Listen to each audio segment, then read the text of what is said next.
বিনা পরিশ্রমে ঝামেলা ছাড়াই যদি অসাধারণ স্বাদের কোনো মাছের রেসিপি খেতে চান, তাহলে কিন্তু এই রেসিপিটা আপনাদেরকে ফলো করতেই হবে।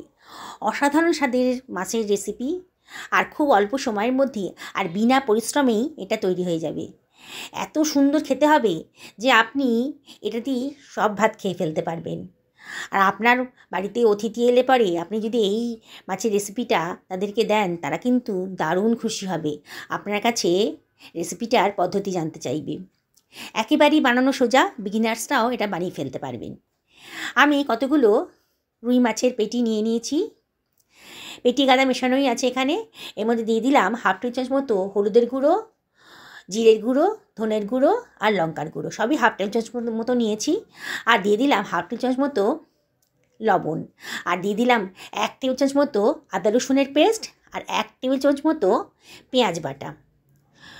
এবারে দিয়ে দিলাম 1 টেবিল চামচ মতো টক দই, দিয়ে সব কিছু ভালো করে মিশিয়ে নিচ্ছি।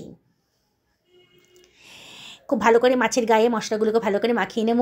তাই এটাই কিন্তু রান্নার পদ্ধতি, যে ভালো করে মশলাগুলো যদি মাখানো যায় মাছের মধ্যে, তাহলে মাছের টেস্টটা কিন্তু বহুগুণ বেড়ে যাবে। তাই একটু ধৈর্য দিয়ে সমস্ত মশলাগুলোকে মাছের গায়ে মাখিয়ে নিচ্ছি। এবারে দিয়ে দিলাম 2 টেবিল চামচ মতো সর্ষের তেল, দিয়ে আবারও সব কিছু ভালো করে মাখিয়ে নেব। বললাম না যে এই মাছের মধ্যে মশলাটা মাখানোতেই মাছের টেস্ট কিন্তু বহুগুণ বেড়ে যাবে। তাই এটাই হচ্ছে আর রান্নার কায়দা, যে রান্নার টেস্ট বাড়াতে হলে খুব ভালো করে মাছের গায়ে মশলাগুলো মাখিয়ে নিতে হবে। আপনারা শেষ পর্যন্ত ভিডিওটা দেখুন, এত সহজে আর এত সুন্দর খেতে হবে যে এই মাছের রেসিপিটা, আপনারা নিজেই অবাক হয়ে যাবেন। যারা বিগিনার্স তারা তো একেবারেই অবাক হয়ে যাবেন যে এত সুন্দর মাছ তারা নিজেরা রান্না করে ফেলেছেন। এবার ঢাকা দিয়ে রাখলাম 15 মিনিটের জন্যে। একটা ফ্রাই প্যানের ভেতর 3 টেবিল চামচ মতো তেল নিয়ে নিয়েছি। আমি এখানে সর্ষের তেল ইউজ করেছি। এবার দিয়ে দিলাম খানিকটা গোটা গরম মশলা। গরম মশলা দিলে রান্নার স্বাদটা কিন্তু খুব সুন্দর আসে। গরম মশলাটা যেমন 30 সেকেন্ড মতো ফ্রাই হয়ে গেছে, আমি দিয়ে দিলাম এর মধ্যে হাফ টেবিল চামচ মতো গোটা জিরে, আর 1 টেবিল চামচ মতো আদা রসুনের পেস্ট, আর 2 টেবিল চামচ মতো পেঁয়াজ বাটা। এবারে এর মধ্যে দিয়ে দিলাম একটা টমেটো কুচি।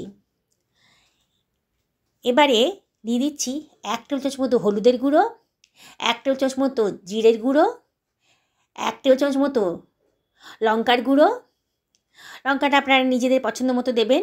আর দিয়ে দিলাম 1 টেবিল চামচ মতো ধনের গুঁড়ো, আর কাশ্মীরি লঙ্কার গুঁড়ো দিলাম হাফ টেবিল চামচ মতো কালারের জন্যে, আর 1 টেবিল চামচ মতো দিলাম লবণ, দিয়ে সব কিছু ভালো করে মিশিয়ে নিচ্ছি। এটাকে ভালো করে মশলাটাকে কষিয়ে নিতে হবে। গ্যাসের ফ্লেমটা মিডিয়াম টু হাইতেই রেখেছি, অনবরত নাড়তে হবে। দেখুন মশলার গা থেকে কীরকম তেল বেরিয়ে এসছে, মানে মশলাটা আমার কষানো হয়ে গেছে। এইবারে ফ্রাই প্যানের ভেতর মশলাটাকে একটু ছড়িয়ে দিয়ে আমার ম্যারিনেট করা মাছগুলোকে আমি সাজিয়ে দিচ্ছি। এটা কড়াইতে রান্না করার থেকে এটা ফ্রাই প্যানে রান্না করলেই বেশি ভালো হবে, তাই আমি এটা ফ্রাই প্যানে ব্যবহার করছি। এবার সব মাছগুলোকে আমি ওপরে সাজিয়ে দিলাম মশলার ওপরে। থালার গায়ে যে মশলাটুকু লেগেছিলো সেটুকু আমি দিয়ে দিলাম। রান্নাটা খুবই সোজা আর খেতে কিন্তু দুর্ধর্ষ হয়। এবার থালা ধুয়ে খুব সামান্য পরিমাণ জল, এই 3 টেবিল চামচ মতো হবে, জলটা আমি মশলার মধ্যে দিয়ে দিলাম, দিয়ে ঢাকা দিয়ে দিলাম লো ফ্লেমে 10 মিনিটের জন্যে।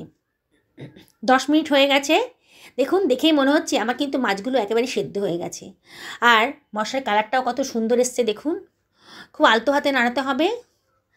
আমি একটা চামচ ইউজ করছি, হাতা দিয়ে মাছগুলো ভেঙে যাবে মনে হলো, খুন্তিটা ছেড়ে দিয়ে আমি একটা চামচ দিয়ে মাছগুলো ওলট পালট করে দিচ্ছি, যাতে মাছের ওপর পোর্শনেও মশলার স্বাদ ঢুকে যায়। সমস্ত মাছগুলোকে ওলট পালট করে দেওয়া হয়েছে। এবার ওপর থেকে ছড়িয়ে দিলাম খানিকটা ধনেপাতা কুচি, আর এর মধ্যে দিয়ে দিচ্ছি কতগুলো কাঁচা লঙ্কা, আর দিয়ে দিলাম 1 টেবিল চামচ মতো গরম মশলার গুঁড়ো। খুব সুন্দর স্বাদ আসবে গরম মশলাটা দিলে পরে। এবারে আমি কিন্তু গ্যাসের ফ্লেমটা লোতে রেখে দিয়েছি। আমি একদম মাখো মাখো রান্না করব বলে গ্যাসটাকে লো ফ্লেমে রেখে গ্রেভিটা একেবারেই শুকিয়ে নিলাম। দেখুন আমার রান্নাটা হয়ে গেছে, গ্যাসটা অফ করে দিয়ে আমি এবার সার্ভ করে দিচ্ছি। খেতে কিন্তু সত্যিই অসাধারণ। আপনারা একদিন অবশ্যই এই রান্নাটা করবেন, আর অবশ্যই আমাকে কমেন্ট করে জানাবেন কেমন লাগলো আপনাদের। আর আপনারা আমার পাশে তো আছেনই, তাও আমি আপনাদের রিকোয়েস্ট করব, এই রেসিপিটাকে ভালো লাগলে পরে শেয়ার করুন আর লাইক করুন। আপনার একটা শেয়ার আর লাইক আমার এই চলার পথে অনেক উন্নতি এনে দেবে। আর বন্ধুরা, আমি আপনাদেরকে আর একটা রিকোয়েস্ট করব, আপনারা কোথা থেকে আমার এই ভিডিওটা দেখছেন যদি কমেন্ট করে জানান তাহলে আমার খুব ভালো লাগে।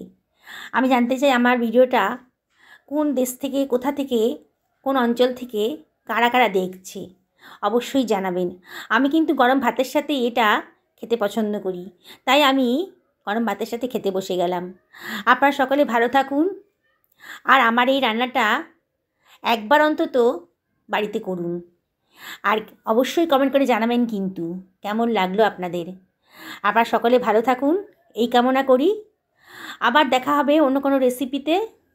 আজ তাহলে এই পর্যন্তই থাক।